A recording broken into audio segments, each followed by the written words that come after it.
Bruce, you're up. Number 14. This is just advice on the support for emergency and community housing. Tyler? You move or you... Oh, Tyler's happy. Oh, I'm happy to second it. Well, okay, throw away... I'm hoping the report's well enough written that... it certainly is. Understood, so that it's only really questions. No. Well, everyone seems to be happy. Or, Yanni? Sure, Yanni's happy. Wouldn't be a council meeting if I didn't ask a couple of questions. Well,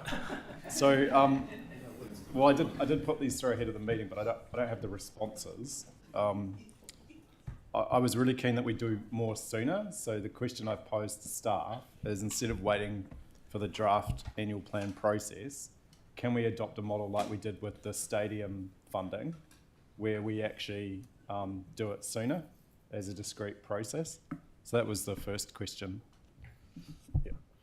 So look, I know that answers will come. They're being prepared at the moment, but essentially in that one, really timing, this is a really significant policy change. It has significant impacts. It's a 180-degree policy change. It will take some time to get comprehensive advice together for you.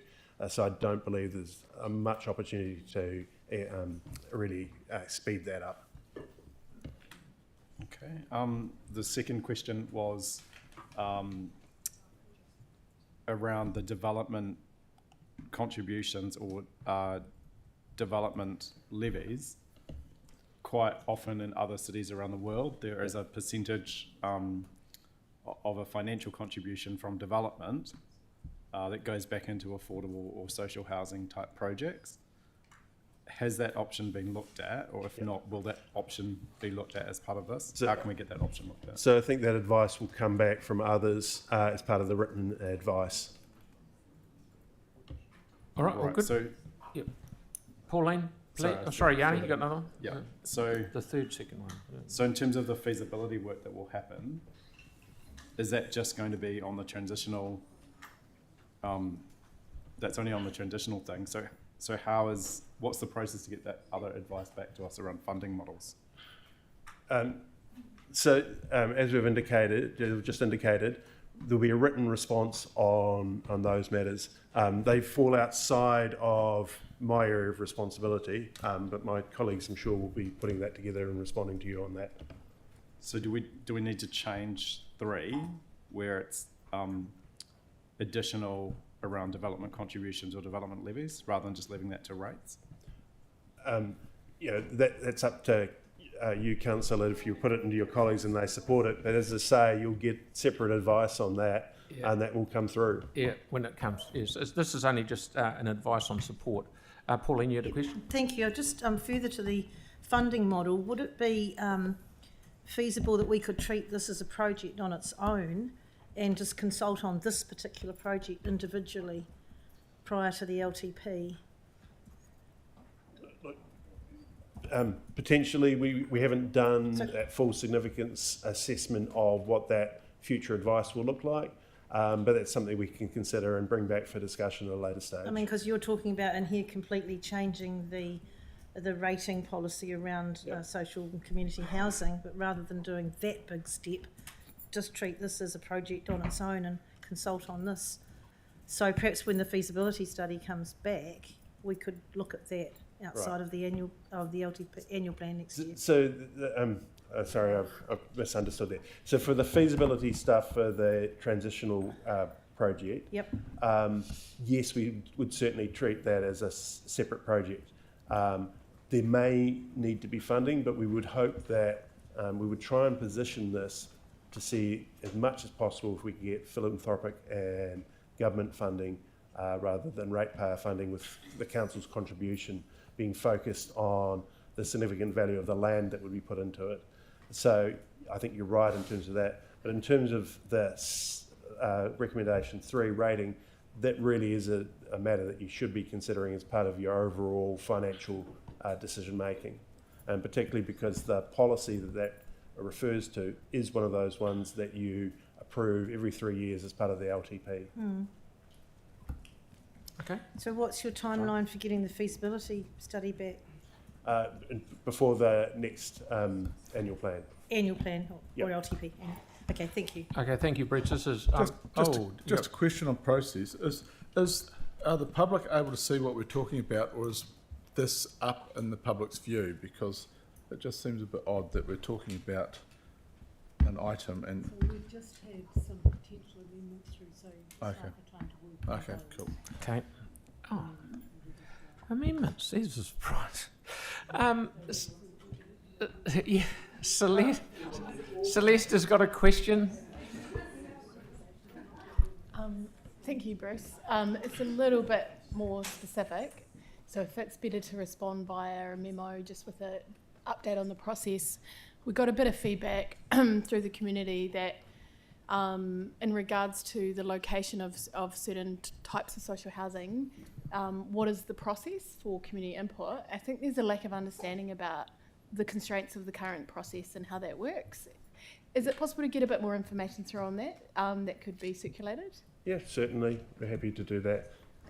And that's specifically in relation to sort of housing that might be going in residential areas where there might be concerns about the impact of that. Thank you, Bruce. Yanni, did you have a question, mate? Yeah, so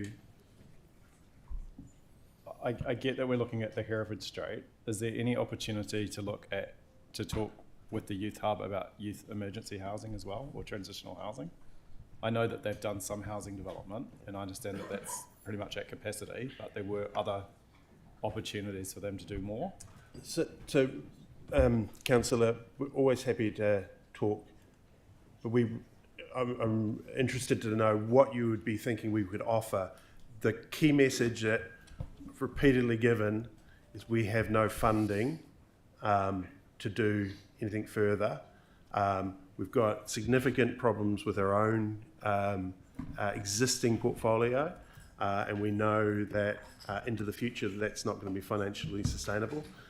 So at this point we haven't got very much to offer other groups. We're happy to talk to them. We talk to other providers constantly, but we don't have anything to offer. So yeah, if you could let us know what you're actually interested in achieving there. Sure. Endowment funding, possibly. Getting it as part of a city deal with the Merrill Forum, who's also doing a housing strategy, working with the Greater Christchurch Partnership around what they're doing. I mean, I think the issue of youth housing, it's really important. So I think there are things that we can do and we can facilitate, like we would do with the Hereford Street proposal. Yeah. But I just think, I guess I was just asking if there could be some thought to space for young people, given that, as I understand it, there is a lack of emergency housing options for young people. So, Councillor, we've talked ad nauseum about the things that we already do. I suspect it might help if I perhaps sit down with you over a cup of coffee and I'll reiterate all those to help you understand we're already doing a lot of that work. Yep. So if you wish to take that opportunity. And thank you, Bruce. A little bit I know about that piece of land and what's potentially proposed to go on it, similar to what's in Auckland and Wellington. Yep. And with the problems issues we're having down at Holy Trinity Church, it will be fantastic if we can put in the land and work with others and get something built along those lines, and the city mission will maybe run it. I'm not sure. Am I saying more than I should? Just can I just manage expectations a little bit? This is the real beginning. It is the of first a process, step, and it's extremely good end result if we get there. Yeah, but we've got a long way to go. Absolutely. So I'm really supportive of that step. The gap for me is that we've still got an issue with youth emergency housing in the city. And so but this is one step on one. There's not to say that Bruce won't have others. If there's a way to just get some thinking around that, like it's come up in the Youth Action Plan. We're thinking about it all the time. All the time we're thinking about it. And Bruce will come up with more if we had more. I didn't know about this piece of land about 6 months ago when it was. Okay. So it's good. And you've just recently made a decision, Council, a very good decision in my opinion, to put some youth housing in Hornby and Gilberthorpe. So that's, you are doing stuff in that space. Okay, that's good. So we've got a mover and seconder, and who are they? There's Tyler. Tyler use. and myself, wasn't it? Yeah. No. That's right. That's right. No.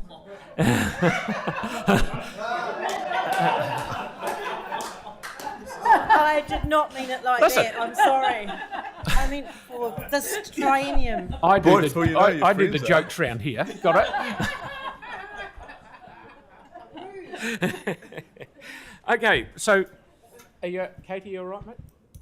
There was no amendments in the end, was there? Right. I put that motion. All those in favour. Oh, we're going to do a bit of debate. Yeah, Yeah, there's two amendments. Yeah. So, the first amendment that I'd like to move is that there's a recommendation to the Incoming Council that 1% of rating revenue be allocated annually to assist the provision of affordable housing, detail to be developed in the 2026-27 annual plan process. And No, two, it's not part of this. Out of scope's out of order. Not sufficient information to make that decision today. So you could get it. That will potentially come back in the advice that Bruce coming, but you could not make that decision today to how add is that different 1% to the on DC rates stuff that we did? with no information about what you were getting for that 1%. Okay. It's insufficient information. Okay. It doesn't meet the Local Government Act But threshold it's of asking for the decision-making. information to be developed as part of that annual plan process. Right, I'm putting Okay. this motion And then- that we have in front of us, that Tyler has moved and I have seconded. All of those He's in... got more. He's got another one. Another one? So that a detailed financial analysis of the CCC Aotearoa Trust model be prepared for the incoming council in order to clarify the reasons for the failure of the model and to recommend options for remedial action. So Point of order, can we just make sure what our language, Just because they clear- have not failed. Just No, to hold be on. clear, again, you could It's actually put what Bruce that said. financial analysis of the model be prepared for the incoming council. I think that to actually add that extra bit on, you haven't got enough information to move that today because you don't know whether it's a failure or not yet. You might have a perception, but you could don't- ask for a financial analysis. No one's Yeah. going to go with that. Yeah. And actually, have we accepted A as well? That's Celeste. And Celeste, you've moved, Celeste, Yeah, Celeste, like the, have you moved that amendment in A as well? 3A?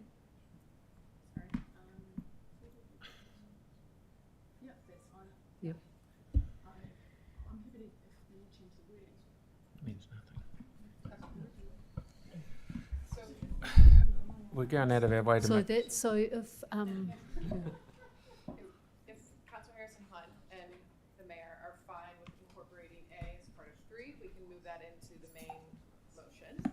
If they're fine with incorporating Councillor Johansson's amendment, we can also move that into the main motion. Otherwise, we'll vote on the amendment separately and do that first. even Can I suggest that Councillor Donovan split A into A1 and A2? Because they're very, very different. No, would you be happy to? Sorry, what do you mean? Shall we just put those two amendments No. So 3A, this, 3A. yeah. Without making it complicated, I'm not sure I'm not sure 3 is actually is an amendment because it's saying noting and then requesting. So 3, the initial 3 is the main officer recommendations as it stands. The A would be the amendment moved by Councillor Donovan. I'm not aware that she has a seconder currently. So I'm just wondering how you can note and then request. Do you know what I mean? So- Like rather So than it's sort of noting that this bill's coming through and therefore request. oh, okay, as okay. part of the Yeah. advice, yes. So that's just okay. So that's And pretty as part standard. of that. But then the other one though, like the detailed financial analysis. Don't we get regular reporting from the trust? There's a trust deed in place. We have trustees around this table who are on that board. Why are we? I mean, Yanni, you do realise that even though we finish today and go to the elections, the team here is still working for the next month. They're not waiting for more reports to write. So how much work is that? It would be It's a substantial. Substantial work. We'd have to work get needs to be externals, done. We're more or less telling them that they're not doing a good job, and let's put you under the microscope. No, I am not happy as a second to put both these in. I'd rather put those amendments So as a maybe include 3A. 3A, but not Yeah. 3A, but not 4. Yeah, Yeah. 4-1. Okay. So do we have to do 4 separately? If there's a seconder. If it's not seconded, the amendment. Celeste is seconding it. Celeste has already moved an amendment, so she can't move or second another amendment. Right. Right, that fails without a seconder. Right. So now we're back to that. Is 3A in there or not? It is. Yes, that's right. That's good. Thank you, Katie. So I'll put that motion. All those in favour of what you see on the screen highlighted? Aye. Against? That's carried. Thank you very much. So if anyone wants to vote or recorded against any particular recommendations, please hands up. So is that Pauline 3A? Thank you. Councillor Kuhn, is that the resolutions, all of them, or? Thank you. And we'll get back to Wells Street. Anyone else? Tim, all resolutions? Thank you. Yeah, so we've got two options. for Okay. Wall Street. So I think we've got everything to go back to Wells Street because that's the last thing before we go into PX. Can we just give the secretary